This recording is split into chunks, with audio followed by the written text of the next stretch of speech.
Welcome all to the Bulls of Ball Street UFC breakdown. This week we have a very special card coming to you from Las Vegas, headlined by Tatsuro Taira and his short notice opponent, Hyun Sung Park. So let's get into it.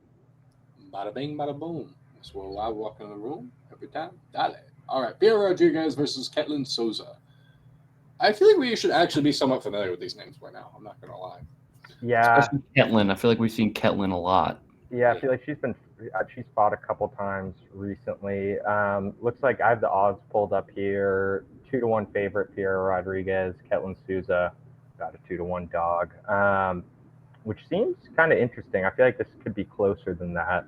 Um, Piera, both of these girls like use just aggression a lot, pure pressure. Piera is, I would say, a bit more technical on the striking side of things. She also has finishing power. Both of these girls do, but I would say Piera has a bit better footwork, probably cleaner technique. Ketlin kind of just wings punches compared to her. But she has big kicks, big takedowns, good in the clinch, but really not technical at all by any means. She's a bit higher volume than Piera too. Uh, Ketlin's coming off the Angela Hill loss, where Angela Hill basically was able to just like dance around her. She, despite her being like 40 years old, she's still pretty fast. Angela Hill like doesn't look like a 40-year-old to Ketlin Souza's credit. Definitely going to be just like I mean as sloppy of a fight as you can really get, in my opinion. Um, Definitely don't see why either of these ladies would be a 2-1 favorite. Um, I guess I'll go with Pierre, the big favorite, where the books are leaning with this one. Just not super passionate about that side at all. Um, she has pretty good takedown defense. Should kind of nerf the wrestling upside from Souza. Yeah, I'm gonna rock with the Souza side just to take an underdog early and someone that has been in some of those bigger fights like you just touched on. Um, yeah, I mean it's relatively low confidence, like you said, but just starting off the card, taking an underdog that I feel like has some chance to get away with a decision after this one's all said and done. Yeah, I kind of like that call, but I'm just gonna go with Pierre by decision. I think the way the line is weighed is just based off the takedown defense from Pierre. So if Ketlin's got decent takedown defense, then the line is simply wrong. So, all right, on to the next one. Rafael Esteban versus Felipe Bunes. Yeah, what should we expect here? yeah. So let's check out the odds here. Wow, huge favorite in Rafael Esteban, which is, I mean, he should be a pretty big favorite. Felipe Bunes isn't like terrible or anything though. He's pretty slick grappler. Um, Obviously a BJJ black belt. Pretty quick, good get up game when he does get taken down. Pretty slick in scrambles. Transitions are good when he's on the ground and he has position. Um, he'll also bang. He's not just a BJJ guy. He has decent takedowns too. You'll see he lands 2.59 a fight, and those are real takedowns too, like actual wrestling takedowns, like doubles straight down the middle. Um, yeah, he'll engage pretty much anywhere on the mat, not just a grappler. Estevam, he's also a really good grappler. I'd say he's a bit more in your face style than Felipe Bunes is. He really just is looking for that finish. He also throws really big on the feet.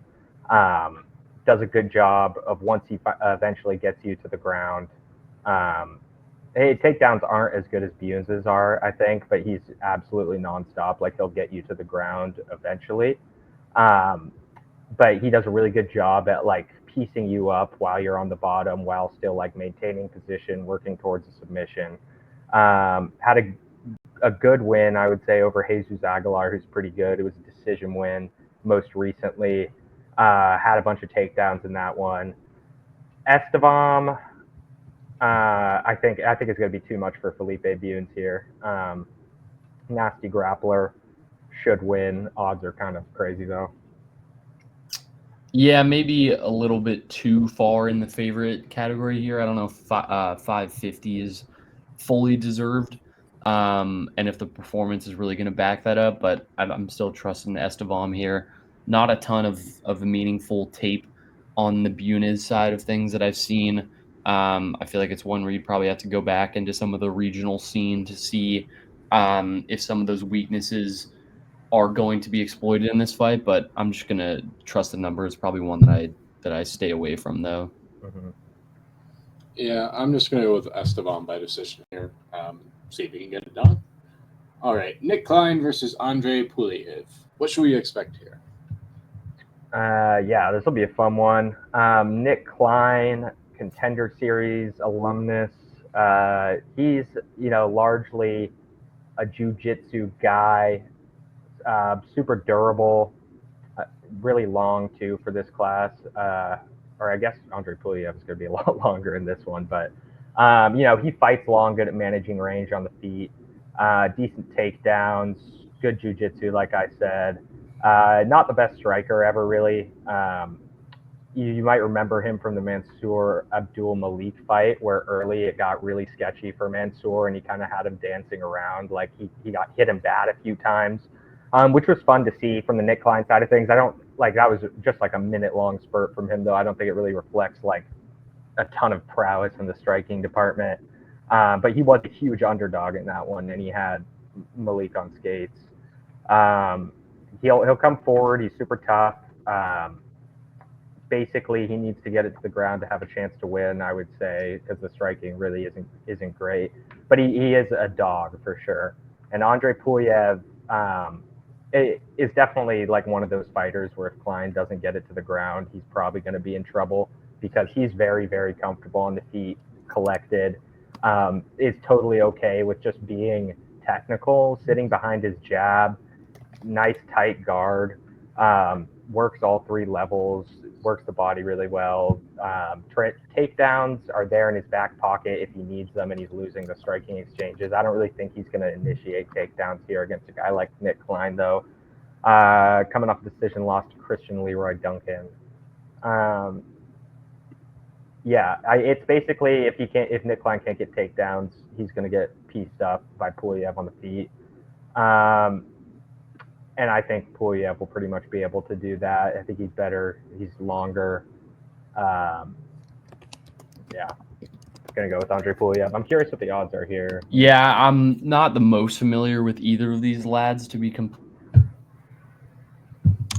Did I cut out for a sec? Yeah, you did. A second there.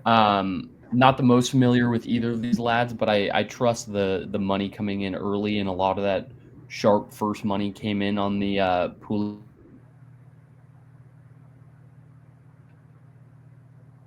But it feels like that money's probably coming from the right place, and I'm just gonna back the sharps here. What are the odds changes looking like on that? It's sitting at -150 right now. I think it started closer to even, and then a lot of the money coming in on Puliev ended up with him at -155, which is where it stands right now. Yeah, I think that's sharp.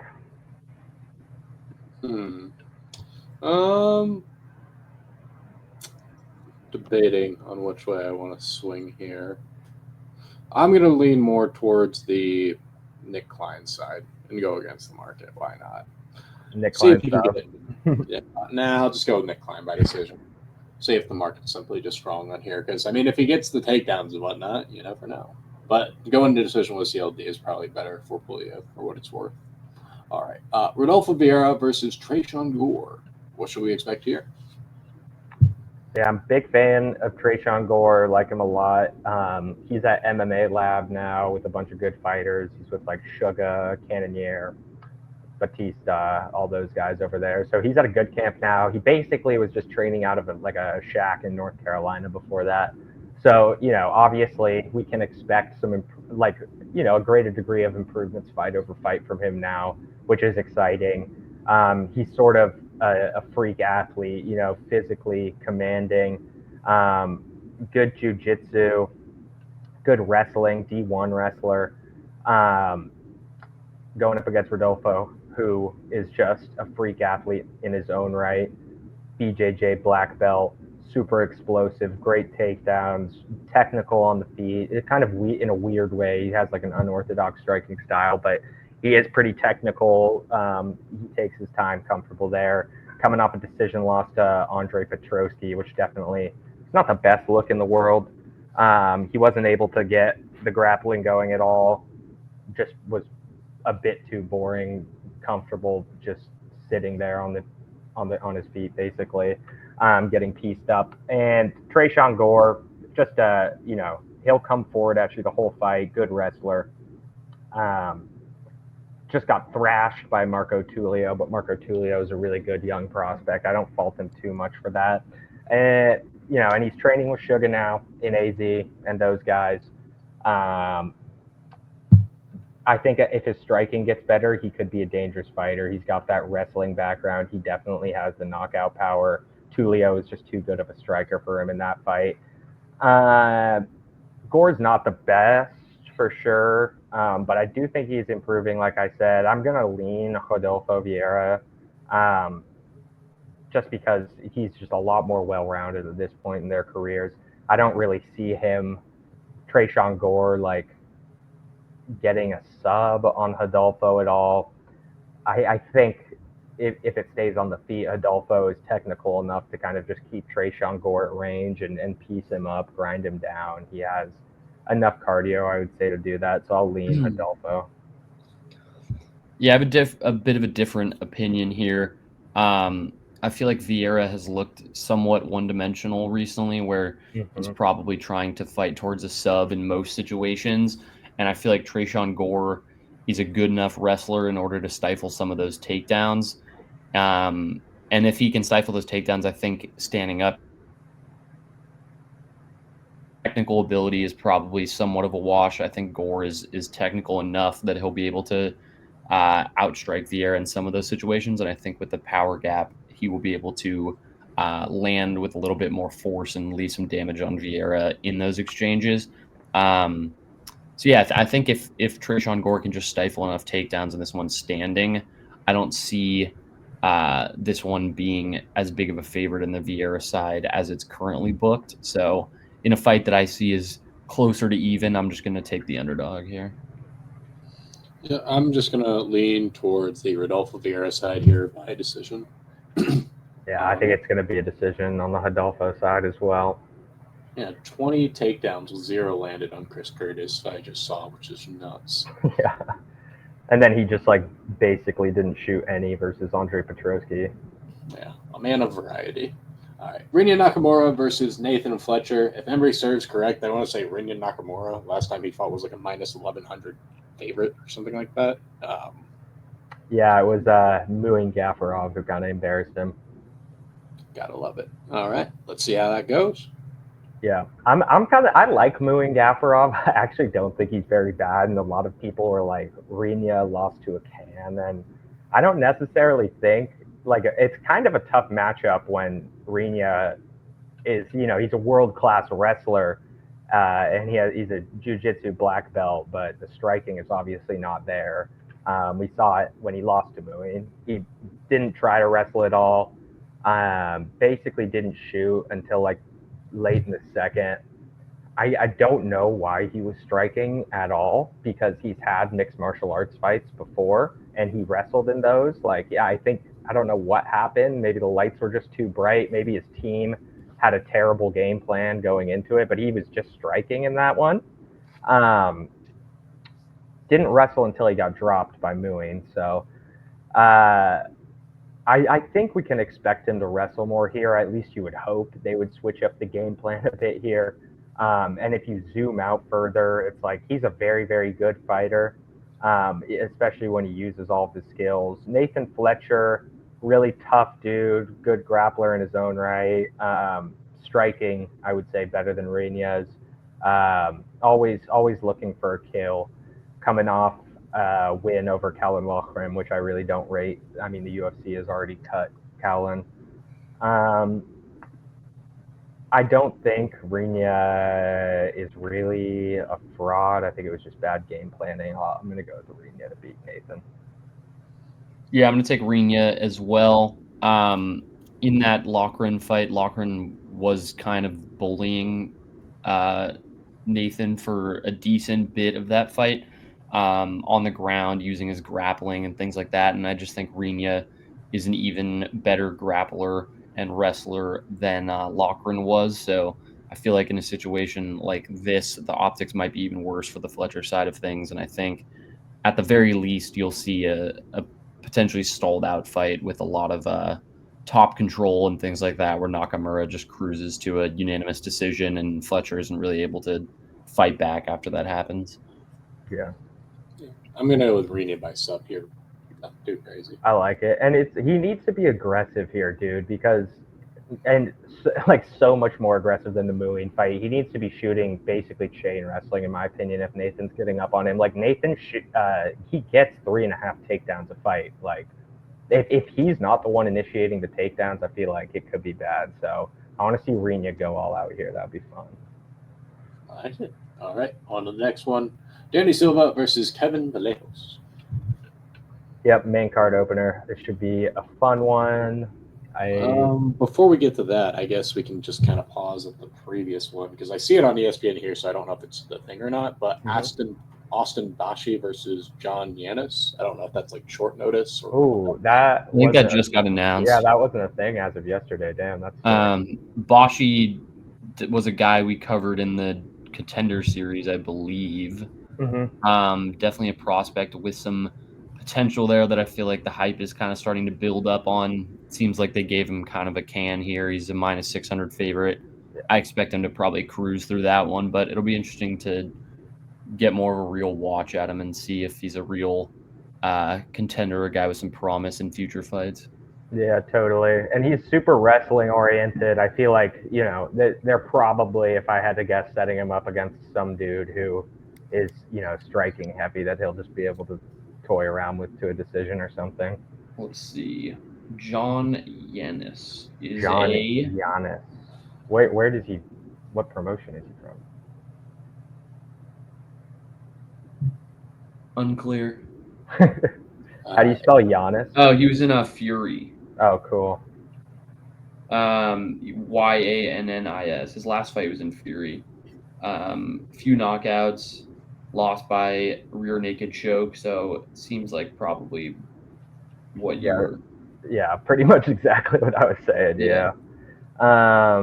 Cool. Well, that's exciting. I'm glad they're giving Austin Bashi a fight so we can maybe see him get a better opponent in the future. Good young prospect. Mm-hmm. Yeah, I'm going to be taking Bashi by sub here. I like it. Cool. All right.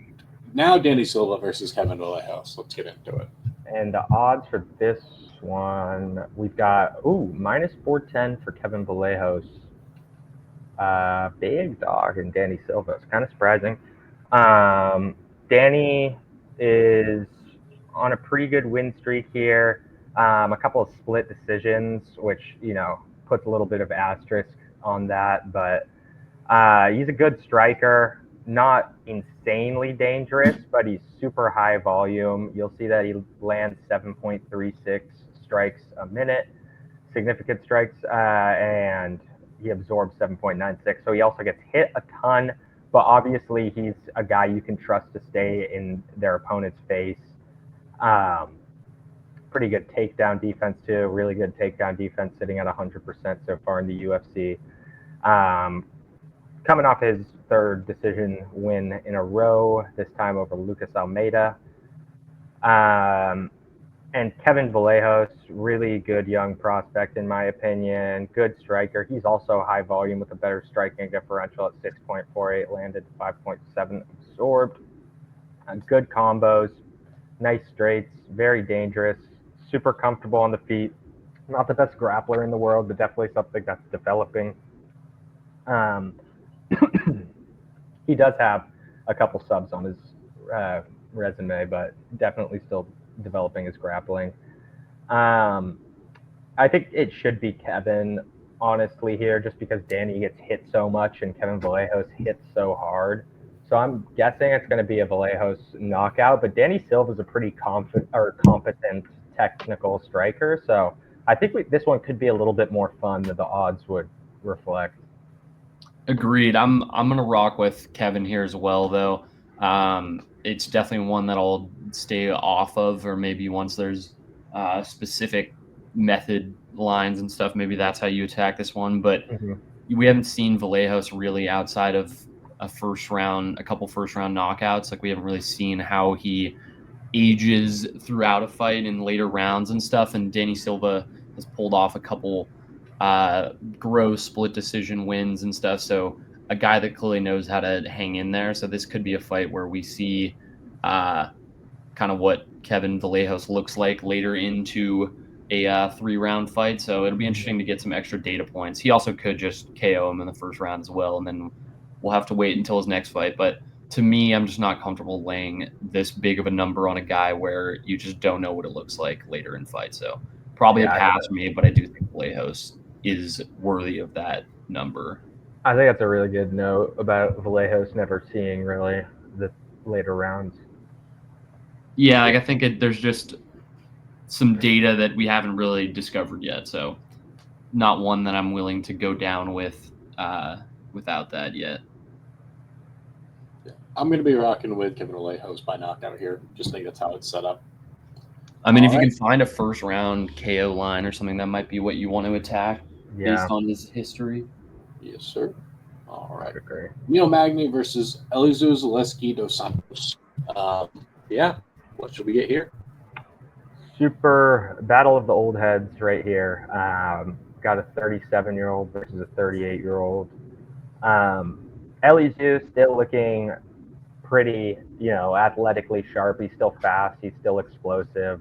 Neil, he's never really been as explosive of a guy as far as his game plan goes as Dos Santos, but he's maintained a lot of his skills largely.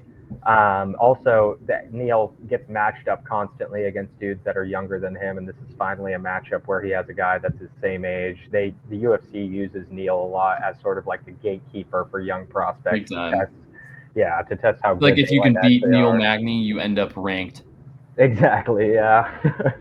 So it's fun to see him get Zaleski. I think it's a fun matchup. I also think, did I spell Zaleski wrong? Yeah, I probably did, but Neil's a well-rounded guy, very tough, very experienced, good everywhere, pretty much. Not super dangerous anywhere, really, but averages about 2 takedowns a fight. Pretty decent volume on the feet. Coming off a knockout loss to Carlos Prates, who's super good. And Zaleski, super athletic guy. Like I said, he's aging, so he's not as mobile as he was in what you'd call his prime, but still pretty high volume striker, 4 significant strikes landed to 3.52 absorbed, always moving around, cardio's there, especially for a 38-year-old, just got knocked out by Chitty Chitty Bang Bang. Both guys, though, are coming off knockout losses. I would say Zaleski is a bit more dangerous than Neil Magny is. Neil Magny definitely is more well-rounded skill-wise, and Zaleski isn't really as athletic or powerful as he used to be. I'm going to go with Neil because of the well-roundedness. I like that he's getting an older opponent. I'm excited to see him. I think this is a fun spot to take a dog, so I'll go with Neil. I will say, though, Neil might be chinny now, and Elizeu is more explosive, so that's kind of scary, but yeah. Yeah, similar logic. I'm going to rock with Neil as well. I feel like it's a situation where you're probably going to have to just outlast 3 rounds and avoid a big strike, and I feel like just the outpointing is probably going to be an advantage for Magny. I think if this one ends early, there's a good chance that it's on the Zaleski side of things. This probably would have been a fun fight years ago. It's a fun clash of styles and stuff, but at this point it feels kind of like a crapshoot, and when you can get an underdog in that situation, I feel like that's the play. Yeah. I mean, I'm just gonna rock with you guys by Neil by decision. It just seems like his resume, like, yes, he's been finishing basically all the fights he's lost, but like, we're really expecting Elizeu to finish him here. Not so. Yeah. All right. Carol Rosa versus Nora Cornell. Some more names that we're familiar with, so let's talk about it. Yeah, Carol Rosa most recently fought Eileen Perez that was an embarrassing loss. She got outstruck, like got her strikes doubled by Eileen Perez pretty much. I think it was 113 significant strikes for Eileen to like 50 something for Carol Hosa. But she is a pretty good striker. She just seemed to be completely stagnant in that one. Probably just worried about the takedown threat from Eileen Perez, but definitely just not a good look at all.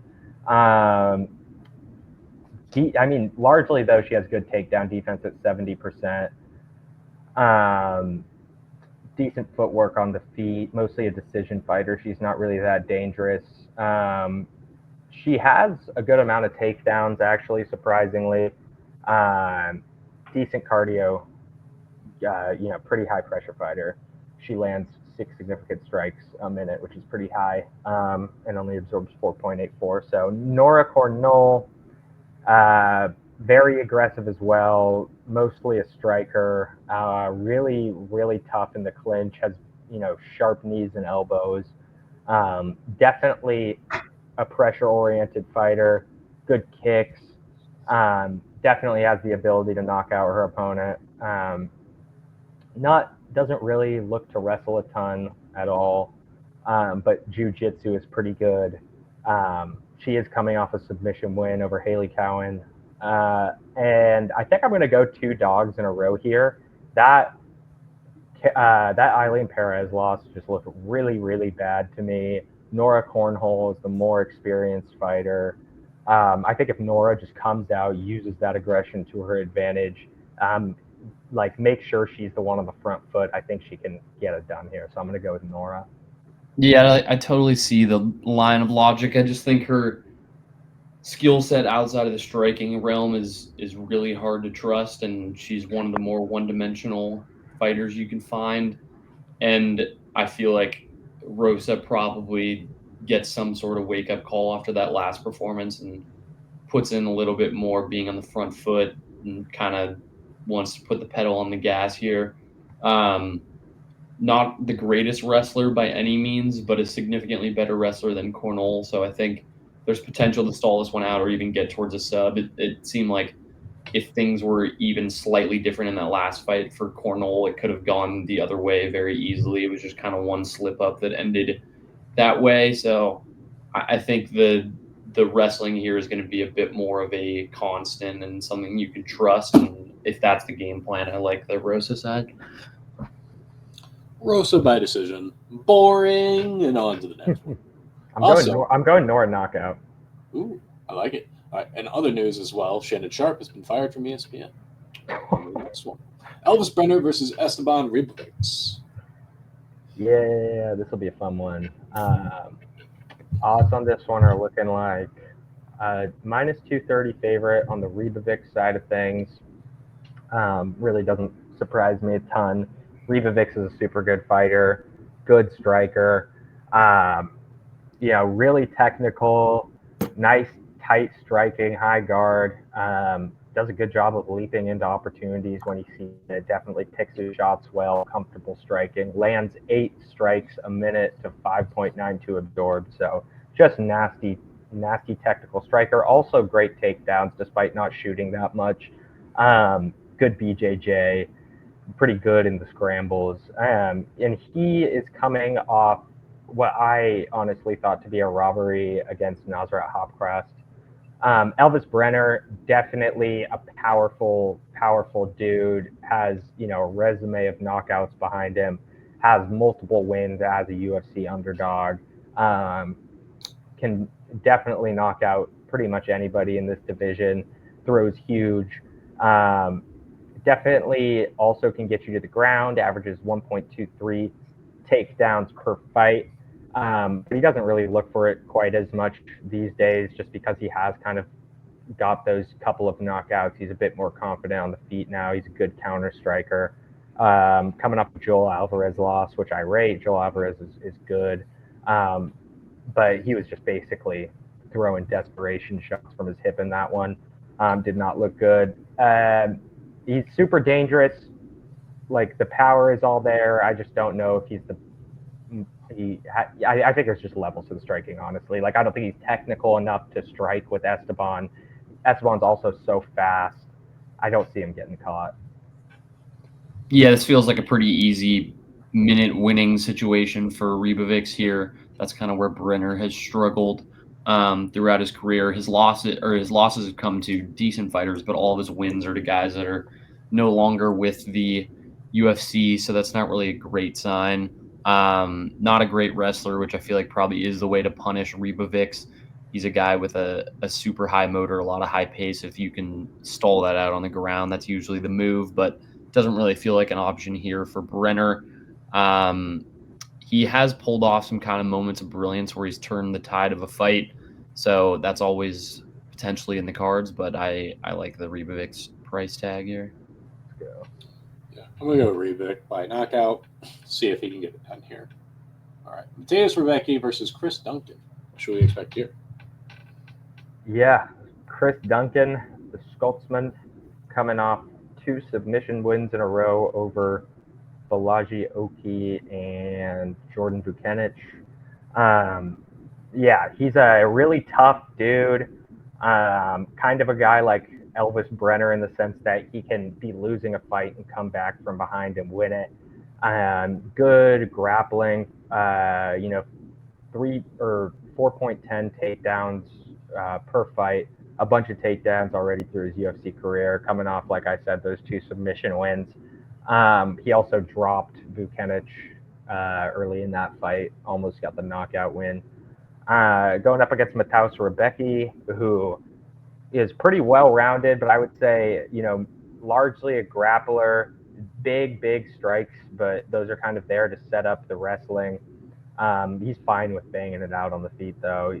He'll totally stick around. He has 4.7 strikes landed, 4.13 absorbed. So he's definitely not avoiding the striking at all. Like, that's a pretty high output for a guy that you would kind of consider to be a wrestler. He can also knock you out with a punch. He's very strong. Can be a little bit wide open on the feet. He almost has an even striking differential, but it's a lot of the time it is there to set up the takedowns and stuff. But he has good cardio.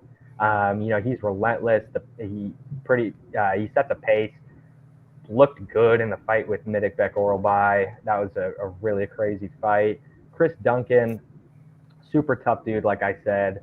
I just don't think these 2 kind of bright spots on his resume with Balaji Oki and Vucenic really match up to an opponent like Tatsuro Taira. It's a big step up. Rebecki is a super good wrestler. His hands are definitely good. I'd say better than Chris Duncan's. I think he should get the win here. Yeah, I mean, I think if I'm just taking a money line, I'm probably taking the Rebecki side of things, but I do also not think that this should be plus 170 on the Duncan side. So I will be placing a little bit on that line just because I feel like that's where the value is in this fight. He's a guy that I feel like has always just kind of found a way to win minutes in fights, and in a chaotic fight where I don't see him getting put away early, I think that could go in his favor, and he might be able to string together just enough to get towards a decision in this one. He's pretty durable, definitely has the power, and he's dangerous enough in a variety of ways that I feel like he has definitely a pretty good chance in this one. Kind of a guy that I've never really loved, but I feel like every time I've faded Chris Duncan in the past, he's come out on top. He's 4-1, which I would have guessed he would probably have been like 2-3 or something. He's not a 4-1 type of fighter, but clearly he got there on his own merit. So I'm not going to make that mistake again and probably place a little bit on the dog here. Okay. Yeah, I'm just going to go with Rebecki by decision. Simple. All right. On to the next one, last fight of the night. Tatsuro Taira versus Hyun Sung Park. What should we expect here? I think this is a way better main event than the Albazi one, personally. I think it should be super fun because I'm a pretty big Hyun Sung Park fan. He's super exciting. Obviously, all finishes, rising star out of Korea. His mixed martial arts debut was his only ever decision in MMA. He's got a couple pretty significant accolades in the UFC already. Most recently, he subbed Carlos Martinez in round 1. He had a performance of the night against Shannon Ross before that. He got the knockout in the second round. He's been finishing everybody. Equal amount of submissions to knockouts. He's well-rounded.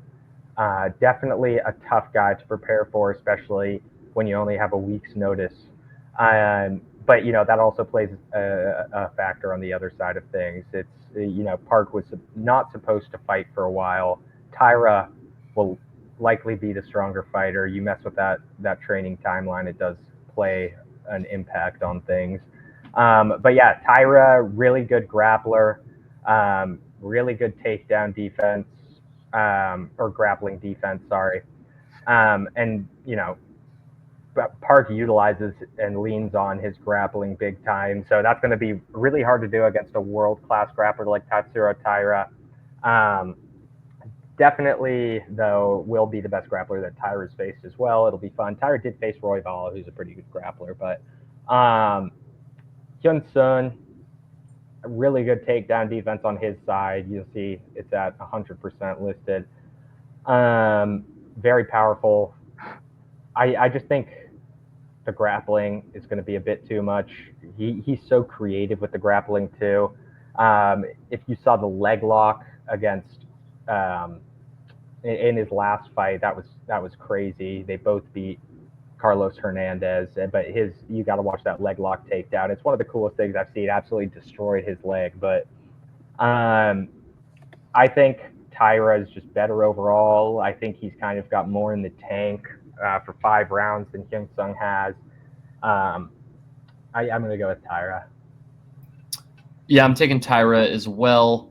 I think he kind of got done a little bit dirty by his fight coming against Royval. Felt a little too early for a guy that is relatively new and definitely new to the UFC. Obviously an exciting prospect, so as a guy they could easily market, which made sense why they made the fight. But it just felt like that came around a little bit too quickly. His first fight since then, I think the stock is probably a little bit low, so it feels like a chance to get back on a winning path here. Also a fan of Park, but I feel like he also is probably not ready for this level of competition, and on short notice as well. It just feels like a spot where this test might be coming a little bit too soon.